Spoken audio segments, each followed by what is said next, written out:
சகோதர சகோதரிகளே, தூய ஞானப்பிரகாசருடைய அந்யோன்யமாக உடல் மனமும் இணைந்து இணைபிரியாத நட்பாக இருக்கக்கூடிய இந்த சௌந்தரபாண்டியபுரம் ஊர் மக்களே, ஞானப்பிரகாசருடைய ஆசீர்வாதத்தையும் அருளையும் பெறுவதற்காக நாம் ஒவ்வொரு ஆண்டும் இந்த 10 நாள் விழா கொண்டாடுகிறோம். இந்த ஞானப்பிரகாசியார் நமது குடும்பத்திலே ஒருவராக நாம் எடுக்கக்கூடிய ஒவ்வொரு முயற்சிகளிலும் சிறப்பாக இருந்து நல்ல குடும்ப சமாதானத்தையும், பிள்ளைகளுக்கு நல்ல கல்வி அறிவையும், நல்ல உடல் ஆன்ம சுகத்தையும், இளைஞர்களுக்கு நல்ல சிறப்பான எதிர்காலத்தையும் தர வேண்டுமென்று நாம் வேண்டிக் கொண்டிருக்கிறோம். எனவே இந்த ஞானப்பிரகாசியாரனுடைய திருவிழா நல்வாழ்த்துக்களை இங்கே இருக்கக்கூடிய மறைவட்ட அதிபர் தந்தை மற்றும் உங்களுடைய பங்கு தந்தை உடன் இருக்கக்கூடிய குருக்கள் அனைவர் சார்பாக மகிழ்ச்சியோடு தெரிவித்துக் கொள்கிறோம். எங்களுடைய ஜபங்களும் ஆசீர்வாதங்களும் இந்த ஊர் மற்றும் இங்குள்ள குடும்பங்கள் அனைத்திற்கும் நிரம்ப கிடைக்க வேண்டும் என்று சிறப்பாக ஜபிக்கின்றோம். இயேசுவினுடைய வழியிலே தூய ஞானப்பிரகாசியாரனுடைய வாழ்வு என்ற தலைப்பிலே நாம் சிந்திக்க இருக்கின்றோம். இயேசுவினுடைய வழி, இயேசுனுடைய பாதை தூய ஞானப்பிரகாசரனுடைய பாதையாக வாழ்வாக இருந்தது. திருப்பாடல் 32:8 ஆண்டவர் ஆசிரியராக இருந்து போதகராக இருந்து நீ நடக்க வேண்டிய வழியை பாதையை உனக்கு காட்டுவார். எனவே நம் ஒவ்வொருவருக்கும் ஒரு நல்ல ஆசிரியர், நல்ல ஒரு வழிகாட்டி, நல்ல ஒரு தலைவர், அது ஆண்டவர். அவர் விட்டு சென்ற பாதைகளை அவர் பின்னால் நாம் நடக்க வேண்டும், அவருடைய வழியை பின்தொடர வேண்டும். அதுதான் நமது வாழ்க்கையினுடைய அச்சாரமாக இருக்கிறது.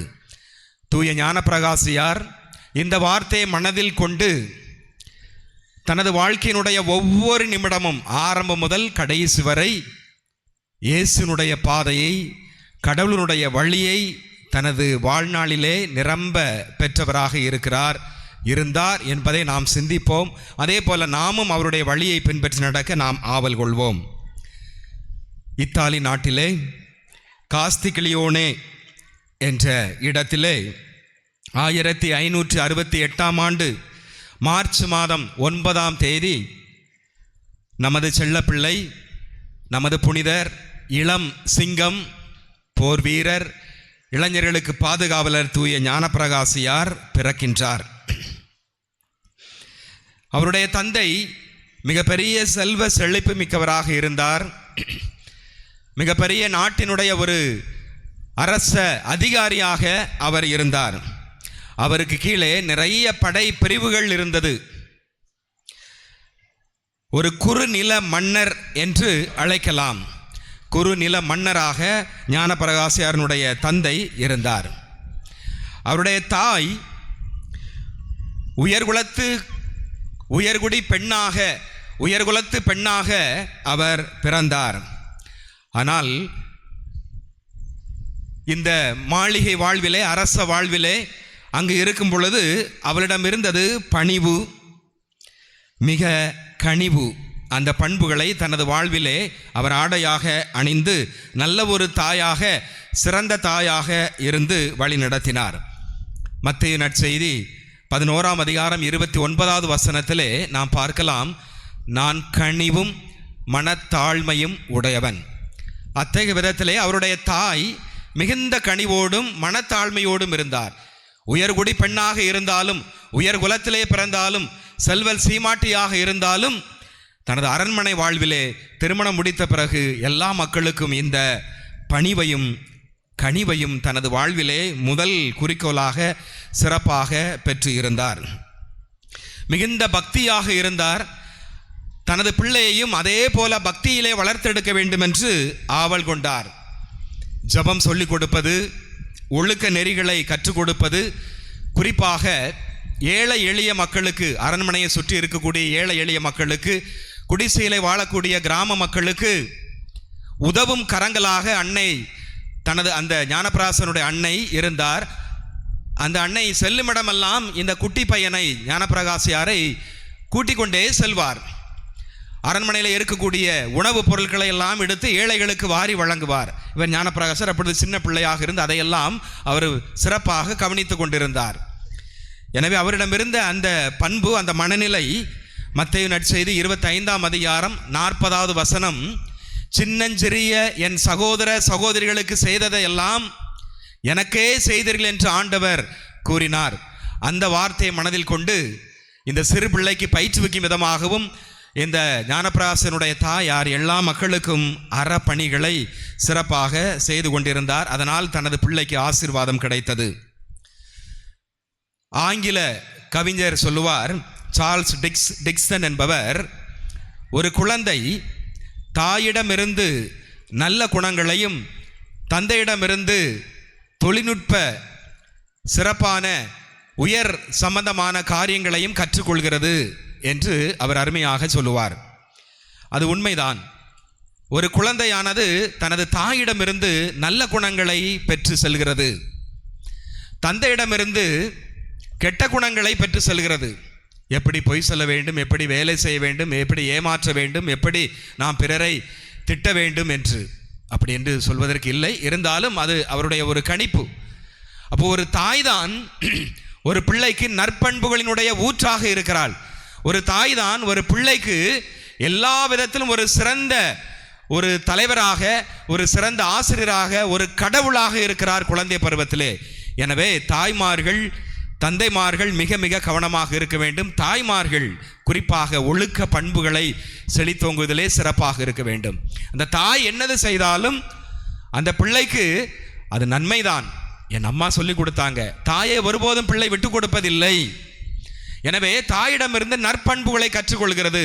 எனவே நாம் நற்செய்தியிலே வாசித்தது போல நல்ல மரம் நல்ல கனியை கொடுக்கும், நல்ல கருவூலத்திலிருந்து நல்லதையே நாம் பெற்றுக்கொள்கிறோம். எனவே தாயானவள் ஒரு குடும்பத்திற்கு எவ்வளவு முக்கியம், ஒரு குழந்தையினுடைய வளர்ச்சியில் எவ்வளவு முக்கியம் என்பதை இந்த இடத்திலே நாம் பதிவு செய்ய வேண்டும், உணர்ந்து சிறப்பாக இருக்க வேண்டும்.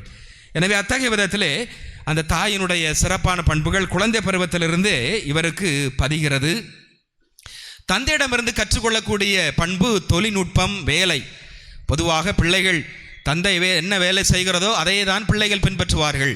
தந்தை மருத்துவர் என்றால் பிள்ளை மருத்துவர், தந்தை ஆசிரியர் என்றால் பிள்ளை மருத்துவர், தந்தை மின்சார நிபுணர் என்றால் பிள்ளையும் அதே போல தான் இருக்கும். அந்த நுட்பங்களை எல்லாம் தந்தையிடமிருந்து கற்றுக்கொள்கிறது.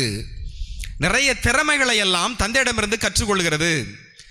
நிறைய ஆற்றல், வலிமை, ஒரு பிள்ளைக்கு சக்தியினுடைய பெட்டகமாக இருக்கக்கூடியவர் தந்தை. எனவே தந்தைமார்கள் பிள்ளைகளை எல்லா விதத்திலும், எல்லா கலை திறனிலும், எல்லா விதமான நுட்பங்களிலும் பிள்ளையை கற்றுக் கொடுக்கக்கூடிய ஒரு தந்தையாக இருக்க வேண்டும் என்பதிலே இந்த நேரத்திலே நாம் பதிவு செய்து இந்த ஞானப்பிரகாசனுடைய தந்தையிடமிருந்து நாம் கற்றுக்கொள்ளக்கூடிய ஒரு பாடமாக இருக்கிறது. தந்தை போர் பயிற்சி அளித்துக் கொண்டிருக்கிறார். ஏறக்குறைய 3000 வீரர்கள், படை வீரர்களுக்கு போர் பயிற்சி அளித்துக் கொண்டிருக்கிறார். இந்த நேரத்தில் சிறுவனையும் அழைத்து செல்கிறார். எனவே தன்னை போல தனது மகனையும் நல்ல ஒரு போர் வீரனாக, நல்ல ஒரு நாட்டு அரசனாக உருவாக்க வேண்டும் என்று ஆவல் கொண்டு அங்கு கூட்டி செல்கின்றார். படை வீரர்கள் அணியக்கூடிய அந்த உடையை அவருக்கு கொடுக்கின்றார். தலை கவசம் கொடுக்கப்படுகிறது. ஞானப்பிரகாசர் சின்ன பிள்ளை, ரொம்ப சந்தோஷமாக மகிழ்ச்சியாக இருந்தது, ஒரு புதிதாகவும் இருந்தது, உற்சாகமாகவும் இருந்தது. கையிலே வாளை எடுத்து கொடுக்கிறார் தந்தை, பயிற்சி எடு என்று. அவரும் விரைவாக வலிமையாக அந்த வீரர்களை பார்த்து அப்படியே வாளை சுழற்றுகின்றார். குதிரையிலே ஏறுகின்றார், குதிரையை ஓட்ட கற்றுக்கொள்கிறார். குதிரை மீது ஏறி அமர்ந்து நீண்ட ஈட்டியை வைத்துக் கொண்டு அந்த ஈட்டி சண்டை அதுவும் போவது போல அவர் அங்கும் அங்கும் அதை பயிற்சி செய்கிறார். ஞானப்பிரகாசியாருக்கு மிகவும் பிடித்து விட்டது. அவருடைய தந்தைக்கு ஆகா, தனது குறிக்கோள் தன் பிள்ளையை மிகப்பெரிய வீரனாக, மிகப்பெரிய இந்த நாட்டினுடைய பேரரசனாக மாற்ற வேண்டும் என்ற ஆவலும் நிறைவேறி கொண்டிருந்தது. தந்தைக்கு மிக்க மகிழ்ச்சி. இப்படிப்பட்ட சூழலிலே ஒரு நாள் மதிய வேளை, பிற்பகல் மதிய உணவிற்கு பிறகு வீரர்கள் எல்லோரும் ஓய்வெடுத்துக் கொண்டிருந்தார்கள். அந்த நேரத்தில் ஒரு பெரிய சப்தம், ஒரு பெரிய வெடி சப்தம் அண்டை நாட்டு வீரர்கள் நம்மை நெருங்கிவிட்டார்கள் என்று பயந்து படை வீரர்கள் எல்லோரும் அங்குமிங்குமாக செல்லுகிறார்கள். எதிரி நாட்டினர் நுழைந்து விட்டார்கள் என்று எதிரியை காண செல்லும் பொழுது அவர்கள் பார்த்தது இந்த சிறுவன் ஞானப்பிரகாசியார். நாங்கள் எதிரியை பெரிய வீரர்களை பார்ப்போம் என்று நினைத்தோம், நீயா நின்று கொண்டிருக்கிறாய்? அந்த சிறுவன் சிரித்து கொண்டிருக்கிறான். என்ன வேலை செய்தாய் என்று கேட்டார்கள். அந்த வெடிமருந்து, பீரங்கினுடைய வெடிமருந்தை எடுத்து இந்த சிறுவன் தனது கையாலே தூக்கி அந்த பீரங்கியினுடைய அந்த உருளைக்குள் விட்டு தீயை பற்ற வைத்து பீரங்கியை வெடிக்க செய்திருக்கிறான் இந்த சிறுவன். இவனுக்கு அது விளையாட்டாக இருந்தது. ஆனால் மற்றவர்களுக்கெல்லாம் பயம், ஒரு விதத்திலே ஆச்சரியம். அவருடைய தந்தை ஒரு விதத்திலே மனதிற்குள்ளே ஆச்சரியம், இவ்வளவு திறமை இருக்கிறதா என்று மிக ஆச்சரியப்பட்டார். தனது தந்தையினுடைய திட்டம் நிறைவேறியது, எப்படியாவது இவன் மிகப்பெரிய வீரனாக வருவான் என்று மார்தட்டி கொண்டார். இத்தகைய வேளையிலே வீட்டிற்கு செல்லுகிறார். அவருடைய தாய் இதுக்கு சுத்தமாக பிடிக்கவே இல்லை. நீ இனி போர் படைக்களத்திற்கு செல்லக்கூடாது, நீ அங்கு சென்றதால் நீ அந்த அவரிடம் இருக்கக்கூடிய அந்த கெட்ட வார்த்தைகளை, தீய வார்த்தைகளை நீ கற்றுக்கொண்டு வந்திருக்கிறாய், இது தவறு. அது மட்டுமல்லாமல் வெடிமருந்தை யாருக்கும் தெரியாமல் எடுத்து நீ அந்த பீரங்கியிலே செலுத்தி இருக்கிறாய், இது ஒரு திருடு, நீ திருட்டு தொழிலை செய்து கொண்டிருக்கிறாய், இது தவறு என்று சுட்டி காட்டுகிறார். எனவே தனது தாயினுடைய அறிவுரையை ஏற்று தனது தவறை உணர்கிறார், தனது தவறை ஏற்றுக்கொள்கிறார். 1 யோவான் 1 பேதுரு 1ஆம் அதிகாரம் 8-10 வரை உள்ள பகுதியிலே பார்க்கும் பொழுது, நம்மிடம் பாவம் இல்லை என்போமானால் நம்மையே நாம் ஏமாற்றிக் கொள்கிறோம், உண்மை நம்மிடம் இல்லை, நாம் பொய்யர்கள், அதுதான் இருக்கிறது. அப்படி என்றால் நாம் சாத்தான் பொய்யன், பொய்யனுடைய தலைவன், ஊனியல்பு. எனவே நாம் சாத்தானுக்கு சொந்தமானவர்கள். நான் பாவம் செய்யவில்லை அல்லது பாவ சங்கீதனம் செய்யவில்லை என்றாலும் நாம் சாத்தானுடைய பிள்ளைகளாக இருக்கிறோம். மாறாக பாவத்தை ஏற்றுக்கொண்டு நீ அறிக்கையிடும் பொழுது கடவுளுடைய பிள்ளையாக மாறுகிறாய், உனது உள்ளம் தூய்மையாகிறது, உன் பாவங்கள் அனைத்துமே மன்னிக்கப்படுகிறது. எசேக்கியேல் 36ஆம் அதிகாரம் 26வது வசனத்தில் ஆண்டவர் சொல்லுவார், இதோ நான் உனக்கு புதிய இதயத்தையும் புதிய ஆவியையும் உன்னுள் புகுத்துவேன். எனவே நமது பாவத்தை ஏற்றுக்கொண்டு ஆண்டவரிடம் அறிக்கையிடும் பொழுது, குருவானவரிடம் அறிக்கையிட்டு நல்ல பாவ சங்கீதனம் செய்யும் பொழுது நமது உள்ளம் பனி போல வெண்மையாகிறது, தூய ஆவியினுடைய இல்லமாக மாறுகிறது, புதிய ஆற்றலை பெற்றவர்களாக புதிய இதயமாக மாறுகிறது. எவ்வளோ ஒரு மகிழ்ச்சியாக இருக்கிறது பாருங்கள், எவ்வளோ ஒரு ஆனந்தமாக இருக்கிறது. எத்தனையோ நோய் நொடிகள், பிணிகள், குடும்பத்திலே தடைகள், குழந்தை செல்வம் இல்லை, வேலை செய்கிறேன் ஆனாலும் வருமானம் இல்லை, குடும்ப பாரம், கடன் தொல்லை, அடிக்கு மேல் அடி. இதற்கெல்லாம் காரணம் என்ன? எங்கோ ஒரு மூலையிலே சாத்தானுடைய ஒரு சிறிய செயல் ஒளிந்து கொண்டிருக்கிறது. நமது உள்ளத்திலே நாம் சாத்தானுடைய பிள்ளைகளாக இருக்கிறோம், நமது பாவத்தை ஏற்றுக்கொள்ளவில்லை, ஏதோ ஒரு சிறிய பாவம் எங்கோ ஒரு முக்கிலே இருக்கிறது. அதை கண்டுபிடித்து நாம் நல்ல பாவ சங்கீதனம் செய்யும் பொழுது நிச்சயம் நாம் புதிய இதயத்தையும் புதிய ஆவியையும் பெற்றவர்களாக மாறுகிறோம். நமது வாழ்விலே மன மகிழ்ச்சி பெறுகிறது, தடைகள் நீங்கப்படுகிறது, நாம் வாழ்விலே ஒரு உத்தமமான ஒரு சிறப்பான வாழ்வாக வாழ்வோம் என்பதற்கு இந்த ஞானப்பிரகாசரிடமிருந்து கற்றுக்கொள்ளக்கூடிய பாடம். அப்போ அதை உணர்ந்து கதறி அழுகிறார்.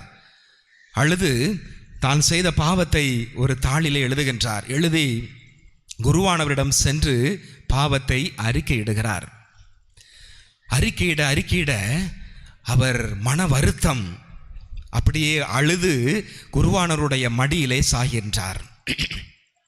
அப்படியே மயங்கி விழுந்து விட்டார். பாவ சங்கீதனம் முடிந்த பிறகு குருவானவர் எழுப்பி தைரியமாக இரு என்று சொல்லி அனுப்புகிறார்.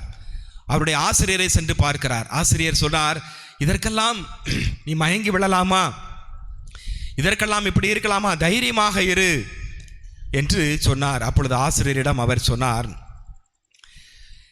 திணையளவு பாவத்தையும் நான் பனையளவு பாவமாக கருதுகிறேன் என்று சொன்னார். அருமையான வார்த்தை. திணையளவு குற்றத்தையும் பனையளவு பாவமாக நான் பார்க்கிறேன் என்று சொன்னார் ஞானப்பிரகாசியார். பாருங்க, ஒரு சின்ன குற்றம்தான், ஆனாலும் அது எவ்வளவு அருமையாக. ஆனால் இன்று நாம் பெரிய தவறை செய்து கொண்டு நாம் மறைக்கிறோம். பெரிய தவறை செய்து கொண்டு இது பாவம் இல்லை என்று நியாயப்படுத்துகிற ஒரு உலகம். மிகப்பெரிய பாவமாக இருந்தாலும் கண்டுபிடித்தால் தானே தவறு, கண்டுபிடித்தால் தானே நான் குற்றவாளி, அதுவரை நான் நிரபராதி என்று நெஞ்சை நிமிர்த்து கொண்டு நடக்கக்கூடிய ஒரு உலகத்திலே நாம் வாழ்ந்து கொண்டிருக்கிறோம். எனவே ஞானப்பிராச நமக்கு கற்றுத்தருவது சிறிய திணையளவு பனையளவு பாவமாக கருதி நீ உன்னையே ஏற்றுக்கொண்டு நல்ல பாவ சகித்தனம் செய்யும் பொழுது நீ உனது வாழ்க்கை, உனது குடும்ப ஆசீர்வாதம் பெறும், குடும்ப மகிமை பெறும், நல்ல தொழில் முன்னேற்றம் பெறுவாய், தடைகள் நீங்கும், எல்லா விதமான அருளையும் பெற்று திரும்புவாய் என்பது இவரிடமிருந்து நாம் கற்றுக்கொள்ளக்கூடிய பாடமாக இருக்கின்றது. மற்ற நேரங்களிலே, ஓய்வு நேரங்களிலே இவர் ஓய்வெடுப்பதில்லை, அரண்மனையிலே இருக்கின்றார். போர் பயிற்சிக்கு அதிகமாக செல்வதில்லை, ஏனெனில் அவருடைய தாய் கண்டித்து நீ அங்கே போகக்கூடாது என்று சொல்லி, தந்தைக்கு இது கடினமாக இருந்தது. இருந்தாலும் தாயினுடைய பேச்சை கேட்டு அரண்மனையில் இருக்கின்றான். அப்பொழுது புத்தகங்களை எடுத்து வாசிக்க ஆரம்பிக்கின்றார் இந்த புனிதர். நூலகத்திற்கு சென்று அதில் கெட்ட புத்தகங்களும் இருந்தன, ஆனால் அதை நல்ல புத்தகத்தை மட்டும் அவர் எடுத்து வாசிக்க ஆரம்பிக்கின்றார். புத்தகங்கள் என்பது நமக்கு புத்தியை கொடுக்கிறது, நல்ல பண்புகளை கொடுக்கிறது. ஒரு நூல் என்பது ஒரு மனிதனை 100% வளர்ச்சி அடைவதற்கு ஒரு வாய்ப்பாக இருக்கிறது. நமது வாழ்க்கையிலே ஒரு மனிதன் முழு வளர்ச்சி அடைய வேண்டும் என்றால் நூலை நீ தேர்ந்தெடுக்க வேண்டும். புத்தகத்தை இன்று புத்தகங்கள் மிக மிக குறைவாக இருக்கிறது. எல்லாம் கணனி உலகம், எல்லாம் அலைபேசி, எல்லாம் அதிலே நான் வாசித்து விடுகிறேன். அது உண்மைதான். இருந்தாலும் நாம் புத்தகத்தை கையில் எடுத்து வாசிக்கும் பொழுது நமது அறிவு விசாலப்படுகிறது, நல்ல பண்புகளை பெற்றுக்கொள்கிறோம், நமக்கென்று ஒரு உத்வேகம் கிடைக்கிறது, நமக்கென்று ஒரு தைரியம் இருப்பதை, வாழ்க்கையிலே முன்னேறுவதற்கான வழியை நாம் பெற்றுக்கொள்வதை பார்க்கின்றோம். இந்த ஞானப்பிரகாசியாருக்கு ஒரு வலுவின்மை இருந்தது.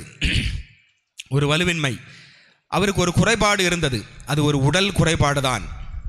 என்ன நோய் அவருக்கு இருந்தது? நீங்கள் சொல்லுங்க பார்ப்போம். அவருக்கு என்ன நோய் இருந்தது? ஒற்றை தலைவலி. அது அவருக்கு கடைசி வரை வாட்டி வதைத்தது. அதே போல அவருக்கு முன்கோபம் கொஞ்சம் இருந்துச்சு. அவருடைய பலவீனம், உடல் பலவீனம், இது மன பலவீனம். அப்போ இந்த இரண்டையும் அவர் ஆண்டவரிடம் ஒப்படைக்கிறார். இனிமேல் நான் இந்த முன்கோபம் படமாட்டேன் என்று அவர் ஆண்டவரிடம் அதே போல எனக்கு இருக்கக்கூடிய இந்த தலைவலி, அதை நான் அன்போடு ஏற்றுக்கொள்கிறேன் என்று ஆண்டவரிடம் ஒப்படைத்து தனது வாழ்க்கையை அவர் ஆரம்பிக்கின்றார். ஏறக்குறைய 8 வயது நடக்கும் பொழுது ஆயர் அந்த ஊருக்கு வருகிறார். மேற்றாசானியார் வரும் பொழுது மக்கள் கூட்டம் அலைமோதுகிறது. ஆனால் இந்த சிறுவன் 8 வயது நடக்கும் பொழுது ஆயரோடு அருமையாக உரையாடி கொண்டிருக்கிறான். 1/4 மணி நேரம் ஆகிறது, அரை மணி நேரம் ஆகிறது, 3/4 மணி நேரம் ஆகிறது. ஊர் மக்கள் எல்லோருக்கும் ஆச்சரியம், இந்த சிறுவன் எந்த பயமில்லாமல் ஆயரோடு இவ்வளவு அழகாக பேசி கொண்டிருக்கிறாரே என்று. ஆயரிடம் அவன் கேட்டான், நான் புதுநன்மை எடுக்கலாமா அப்படின்று. நீ சின்ன பையனா இருக்கிறியே. ஆனால் ஆயர் அவனிடம் பேசுவதை, அந்த ஞானத்தை வைத்து உடனடியாக பங்கு குருவை அழைத்து இவருக்கு நீங்கள் புதுநன்மை கொடுக்கலாம் என்று சொல்லி அனுப்புகிறார். எனவே 8 வயதிலே அவர் புதுநன்மை கொடுத்தார். புதுநன்மை வாங்கியது, ஆண்டவரை முதலிலே வாங்கியதன் மூலமாக அவர் ஒரு தனி தீர்மானம் எடுக்கிறார். அந்த காலத்திலே புதுநன்மை தயாரிப்பு வகுப்பிலே சொல்லிக் கொடுப்பார்கள். புதுநன்மை எடுக்கிறாய், ஆண்டவர் உள்ளத்திலே வரப்போகிறார், எனவே நீ தீர்மானம் எடுக்க வேண்டும். ரெசல்யூஷன், தீர்மானம் எடுக்க வேண்டும். நீ என்னென்ன வாழ்க்கையில நீ தீர்மானம் எடுக்க போகிறாய், எந்தெந்த பாவத்தை எல்லாம் விட போகிறாய், எந்தெந்த நல்ல காரியத்தை எல்லாம் செய்ய போகிறாய். எனவே இந்த புதுநன்மை எடுக்கும் பொழுது இந்த தீர்மானம் என்பது மிக மிக முக்கியமான ஒன்று. அந்த காலகட்டத்தில் இருந்தது, புனிதரிடம் இருந்தது, பழைய ஆட்களிடம், நமது மூதாதையரிடம் இருந்தது. இப்பொழுது இந்த பண்பு கொஞ்சம் கொஞ்சமாக குறைந்து கொண்டே இருக்கிறது. புதுநன்மை ஏதோ படிக்கிறோம், ஏதோ எடுக்கிறோம், பிறகு அப்படி நல்ல ஃபோட்டோ எடுத்து ஃப்ரேம் பண்ணி அதை ஒரு நிகழ்ச்சியாக, அது ஒரு பெரிய விழாவாக மாறிவிட்டதே ஒழி அதனுடைய உண்மை அர்த்தம் மிக மிக குறைந்து கொண்டிருக்கிறது.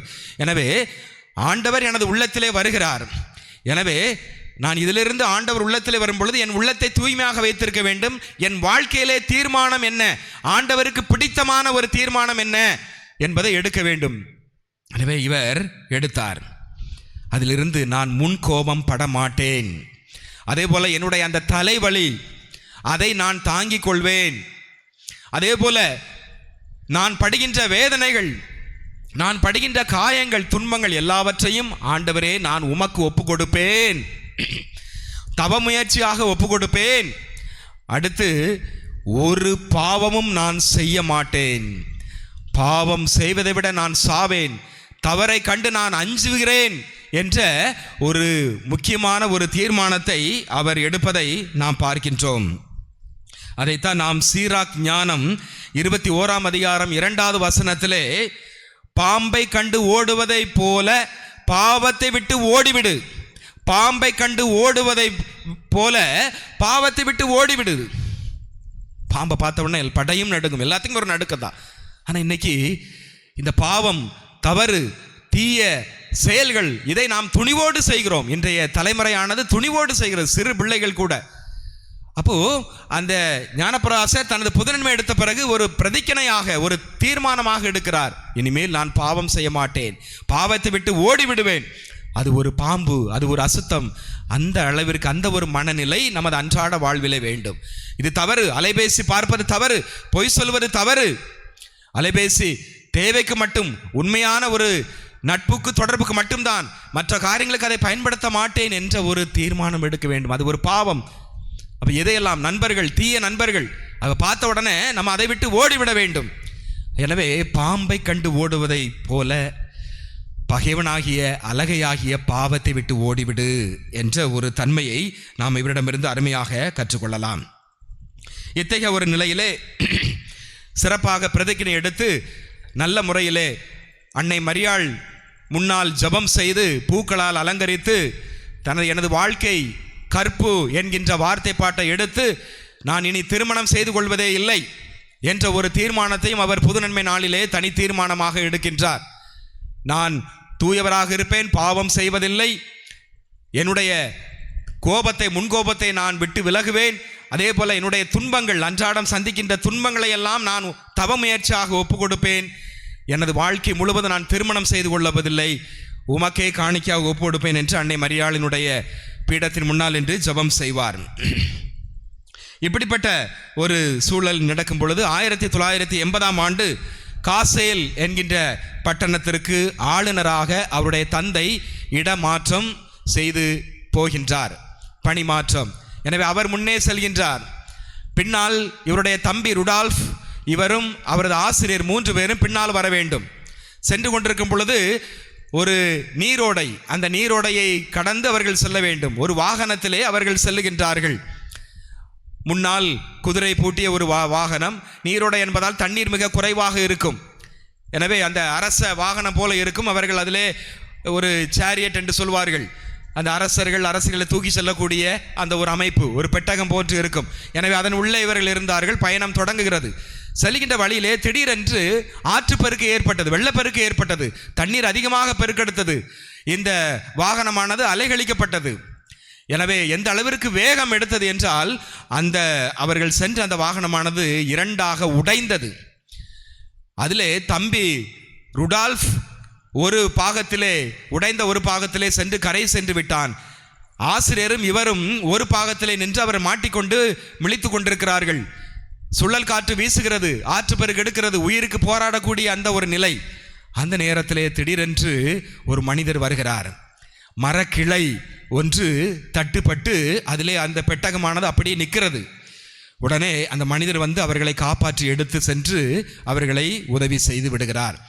எனவே இந்த உயிரின் இக்கட்டான ஒரு சூழலிலே உயிரை கொடுத்த ஆண்டவருக்கு நான் துறவியாக சென்று நான் அவரை எனது வாழ்க்கை முழுவதும் அவருக்கு பணி செய்வேன் என்று முடிவெடுக்கிறார். ஆண்டவருக்கு நன்றி செலுத்துகின்றார். இத்தகைய ஒரு சூழலிலே ஒரு நாள் திருப்பாடல் ஒவ்வொரு நாளும் அவர் ஜெபிப்பார். இரவு தூங்க செல்வதற்கு முன்னால் ஒரு நாள் திருப்பாடல் ஜெபிக்கவில்லை, அப்படியே சோர்விலே அப்படியே தூங்கிவிட்டார். இரவிலே முழித்தெழுகிறார். திருப்பாடல் ஜெபிக்க வேண்டும் என்று திருப்பாடல் ஜெபிக்கின்றார். மெழுகுதிரி விளக்கானது எரிந்து கொண்டிருக்கிறது.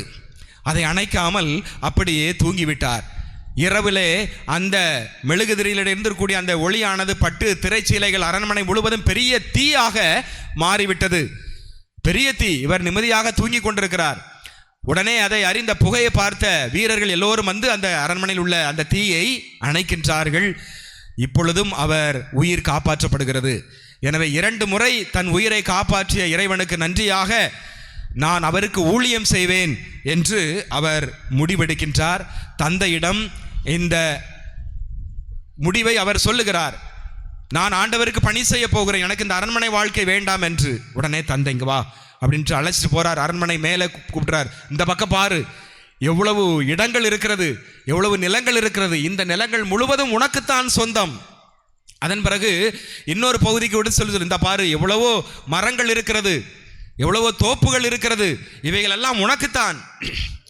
அடுத்து வேற என்ன அப்படின்னு சொல்லி கேட்டுக்கிட்டே இருக்கிறாரு ஞானப்பிரகாசியார்.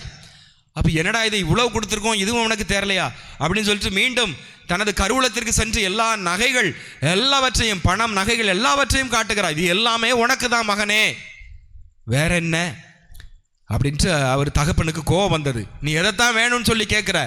நான் ஆண்டவருக்குரிய இறையாட்சியை நான் நாடுவேன், எனக்கு அதுதான் தேவை, இந்த செல்வம் எனக்கு தேவையில்லை என்று சொல்லுகிறார். தான் பவுலடியார் அருமையாக சொல்லுவார். பிலிப்பியர் 3ஆம் அதிகாரம் 8வது திருவசனத்திலே, இயேசு கிறிஸ்து தான் எனது செல்வம், ஒப்பற்ற செல்வம், அதை பொருட்டு மற்ற எல்லாவற்றையும் இழப்பாக கருதுகிறேன், மற்ற எல்லாவற்றையும் குப்பை என கருதுகிறேன் என்று சொல்லுவார். எனவே அதே போல இவருக்கு இவ்வுலக செல்வங்கள் எதுவுமே வேண்டாம், எனக்கு மறு உலக செல்வம், அந்த இறையாட்சி, இறைவன் தான் வேண்டும் என்று சொல்லுகிறார். அப்பொழுது அவருடைய தந்தை மறுப்பு தெரிவிக்கிறார். எனக்கு இது விருப்பமில்லை, நீ குருவாக மாறக்கூடாது, நீ துறவியாக செல்லக்கூடாது, உன்னை நம்பி என் படைப்பிரிவு, என் நாடு எல்லாம் இருக்கிறதே என்று தடுக்கிறார். ஆனாலும் கூட பிடிவாதமாக இருக்கிறார் ஞானப்பிரகாசியார். நான் நிச்சயம் ஆண்டவருக்கு ஊழியம் செய்ய கிளம்புவேன் என்று. அப்பொழுது தந்தை, நீ தலைமகன், நான் தலைமகனுக்குரிய உரிமையை நான் உன்னிடம் கொடுக்க வேண்டும், அது எனக்கு வேண்டாம், தம்பியிடம் நீங்கள் கொடுத்து விடுங்கள் என்று கூறி சபையானது கூட்டப்படுகிறது. அந்த தலைமகனுக்குரிய அந்த உரிமை துறப்பு சடங்கானது நிகழ்பெறுகிறது. இவன் மூத்த மகனிடம் கொடுக்கப்படுகிறது. மூத்த மகன் ஞானப்பிரகாசர் அதை அப்படியே தனது தம்பியிடம் அந்த உரிமை சொத்தை, அந்த தந்தைக்கு பின்னால் அரசாளக்கூடிய, நாட்டை பொறுப்பெடுக்கக்கூடிய, குடும்பத்திற்கு தலைமை பொறுப்பு இருக்கக்கூடிய அந்த உரிமை சொத்து துறப்பை இவர் துறந்து விடுகிறார். அது தம்பிக்கு அது கொடுக்கப்படுகிறது. எனவே உரிமை துறப்பு பத்திரம் சிறப்பாக மாற்றி எழுதப்படுகிறது. அத்தகைய விதத்திலே அவர் 1583ஆம் ஆண்டு ஆகஸ்ட் மாதம் 15ஆம் தேதி விண்ணேற்பு பெருவிழா, மாத அன்னை மரியாள் விண்ணேற்பு பெருவிழாவென்று அன்னை மரியாள் முன்னால் நின்று பல மணி நேரம் ஜபித்து கொண்டிருக்கிறார். அப்பொழுது அன்னை மரியாள் அவரோடு பேசுகிறார். நீ எனக்கு ஊழியம் செய்ய செல், நீ எனது மகனுக்கு ஊழியம் செல் என்ற ஒரு குரலொலி கேட்டது. எனவே உறுதி அடைந்தவராக 17வது வயதிலே இயேசு சபையிலே அவர் நவ துறவியாக அவர் சேர்ந்து பணியாற்றுகின்றார். அங்கு சாதாரண வேலைகளை, பணிகளை, சமையல் கட்டு வேலைகள், கழுவக்கூடிய வேலைகள், இந்த வேலைகளை எல்லாம் செய்து எளிமையான ஒரு வாழ்க்கையை வாழ்கின்றார். பிச்சை எடுக்கின்றார், அதை எடுத்து பிறருக்கு உதவி செய்கின்றார், நோயாளிகளை கவனித்துக் கொள்கிறார். இப்படிப்பட்ட இந்த நேரத்திலே அவருடைய தம்பி ருடால்ஃப் அவர்தான் அங்கு இருக்கின்றார். அவருக்கும் பக்கத்து நாட்டு மாந்துவா என்ற 2 நாடுகளுக்கும் இடையே சண்டை, 2 நாட்டு இளவரசருக்கும் இடையே சண்டை நடக்கிறது. சண்டை வரப்போகின்ற ஒரு சூழல். எனவே அவருடைய சபையிலிருந்து சபை அதிபர், நீ அங்கு சென்று சமாதானம் செய்துவிட்டு வா என்று அனுப்புகிறார்கள். எனவே இவர் செல்லுகின்றார். அரண்மனையிலே தங்கவில்லை, நல்ல வீடு கொடுக்கப்படுகிறது. அதை உதறி தள்ளிவிட்டு தம்பியிடமும் ருடால்ஃபிடமும் மாந்துவா என்ற இளவரசரிடமும் சென்று உரையாடுகிறார். உரையாடி 2 பேருக்கும் இடையே சமாதானத்தை ஏற்படுத்தி அந்த இடத்தில் அவர்கள் ஆற கட்டி தழுவுகிறார்கள். போர் நின்று விட்டது. எனவே ஒரு அமைதி புறாவாக, ஒரு சமாதானத்தை ஏற்படுத்தக்கூடிய ஒருவராக அவர் இருப்பதை பார்க்கிறோம். அமைதியை ஏற்படுத்துவோர் பேறு பெற்றோர். எனவே நமது குடும்பங்களிலும் நமது இடங்களிலும் சண்டைகள் வரும் பொழுது நாம் அதை அமைதியை ஏற்படுத்தக்கூடிய தூதுவனாக, அமைதியின் தூதுவனாக இருக்கிறேனா, அல்லது சண்டையை மூட்டிவிடக்கூடிய, குடும்பத்திலே சண்டை இன்னும் நல்லா பிரியட்டும், கணவன் மனைவி இன்னும் அவங்க சேர்ந்தே வாழக்கூடாது, அவங்க பிரிஞ்சே இருக்கட்டும் என்று சொல்லக்கூடிய பிரிவினைவாதியாக இருக்கிறேனா என்பதை நாம் சிந்திக்க வேண்டும். எனவே நல்ல ஒரு அமைதியினுடைய, சமாதானத்தினுடைய தூதுவராக இவர் இருந்தார். கடைசி காலத்திலே அங்கு ஒரு பிளேக் நோய் பரவுகிறது. நிறைய மக்கள் மடிந்து கொண்டிருக்கிறார்கள். நோயாளிகளை கவனிப்பதற்கு ஆள் இல்லை. சேசு சபையிலிருந்து இந்த நவ சன்னியாசிகளை, துறவிகளை அனுப்புகிறார்கள். இவருக்கு இந்த வேலை பிடிக்காத ஒன்றாக இருந்தாலும் செய்கின்றார். அதிலே விறுவிறுப்பு ஏற்படுகிறது, ஆழமான ஈர்ப்பு ஏற்படுகிறது. நோயாளிகளை கவனித்துக் கொள்கிறார். கடைசியிலே அவருக்கே அந்த தொற்று நோய் தாக்கி அவர் தனது 23வது வயதிலே குருவாக மாறவில்லை. 23வது வயதிலே அவர் ஆண்டவரோடு இணைந்து ஒரு புதிய வாழ்வை எடுத்து விண்ணக புதிய வாழ்வை ஏறெடுத்து பார்க்கின்றார். திருத்தந்தை 13ஆம் பெனடிக்ட் இவருக்கு இளையோர்களின் பாதுகாவலர் என்ற ஒரு பட்டத்தை இவருக்கு கொடுக்கின்றார். இளையோர்களின் பாதுகாவலர் என்ற ஒரு பட்டத்தை கொடுக்கின்றார். எனவே நாம் இந்த இளைஞர்களின் பாதுகாவலர், இளையோரின் பாதுகாவலர் ஞானப்பிரகாசியார். எனவே அவரிடமிருந்து இளையோர்களாகிய இன்றைய தலைமுறை நாம் என்ன கற்றுக்கொள்ள வேண்டும்? அவர் விட்டு சென்ற அந்த மதிப்பீடுகளை நமது வாழ்விலே நமதாக்கி கொள்ள வேண்டும்.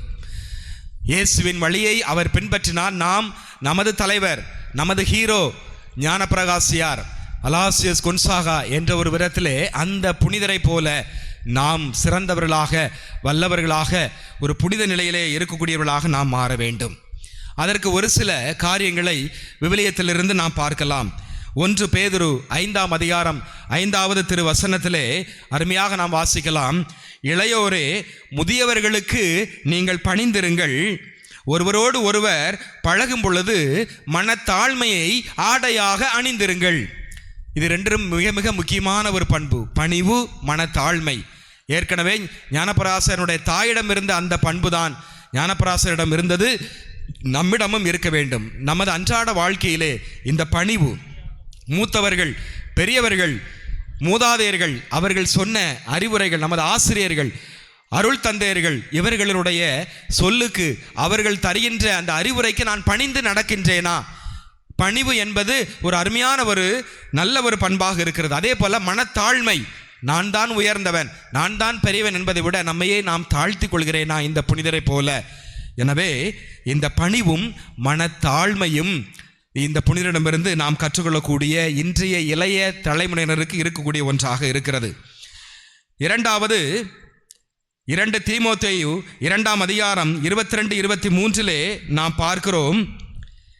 இச்சை, கற்புக்கு விரோதமான பாவம் இன்றைய காலகட்டத்திலே மலிவாக இருக்கிறது, கையிலே இருக்கிறது, அலைபேசியிலே இருக்கிறது. எனவே அதை விட்டு நீ ஓடிவிடு.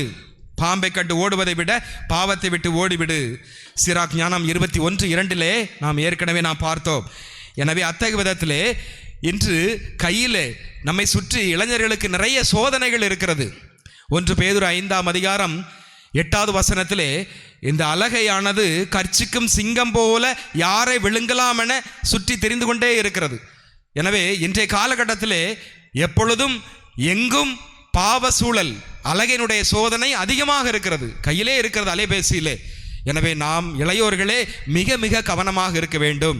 பாவத்திலே அது இட்டு செல்வதற்கு, பாவத்திலே உன்னை தள்ளுவதற்கு அது தயாராக எப்படி விழுங்கலாம் என்று சிங்கத்தை போல சுற்றித் திரிகிறது.